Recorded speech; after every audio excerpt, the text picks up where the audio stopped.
2026-27 ఆర్థిక సంవత్సరానికి గాను ఏపీ శాసనసభలో రాష్ట్ర ఆర్థిక మంత్రి పయ్యావుల కేశవ్ బడ్జెట్ను ప్రవేశపెట్టారు. 3,32,205 కోట్లతో బడ్జెట్ను ప్రవేశపెడుతున్నట్లు ఆర్థిక మంత్రి తెలిపారు.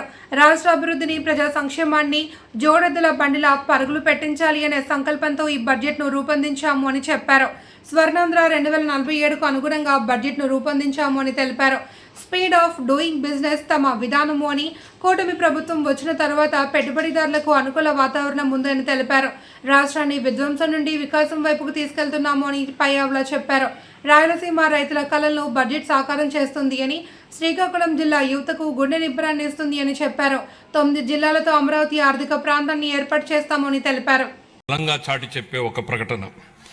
ఈ బడ్జెట్ సాగునీటి కోసం ఎదురు చూసే రాయలసీమ రైతుల కలల్ని సాకారం చేసేది, అవకాశాల కోసం ఎదురు చూస్తున్న శ్రీకాకుళం జిల్లాలోని యువ పట్టభద్రులకు గుండె నిబ్బరాన్నిచ్చేది, భవిష్యత్తుపై కొండంత ఆశతో కుటుంబాన్ని నడిపిస్తున్న నెల్లూరు గృహిణికి భరోసానిచ్చేది, కోస్తాలోని మహిళా పారిశ్రామికవేత్తలతో స్ఫూర్తిని నింపేది.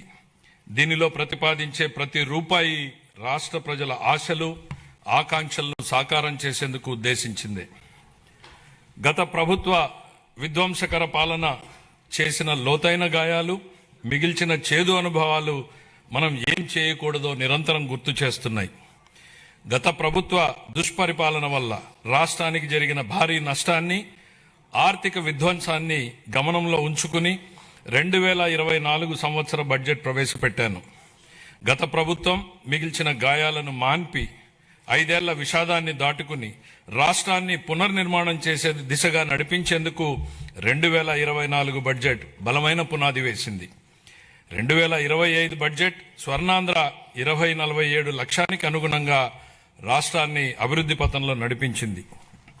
అంత భారీ విధ్వంసానికి గురైన రాష్ట్రాన్ని పునర్నిర్మించేందుకు 2 ఏళ్లు చాలా తక్కువ సమయం.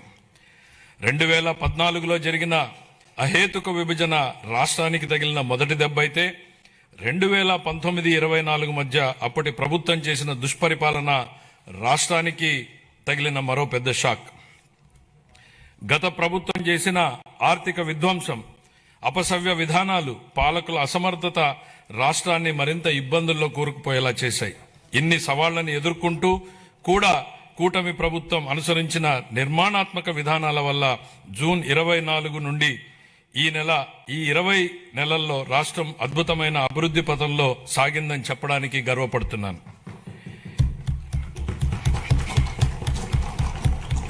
ఇప్పటి వరకు మనం ఏం సాధించాం, ఇప్పుడు ఎక్కడున్నాం, ఇంకా చేయాల్సిందేంటి అన్న అంశాల్ని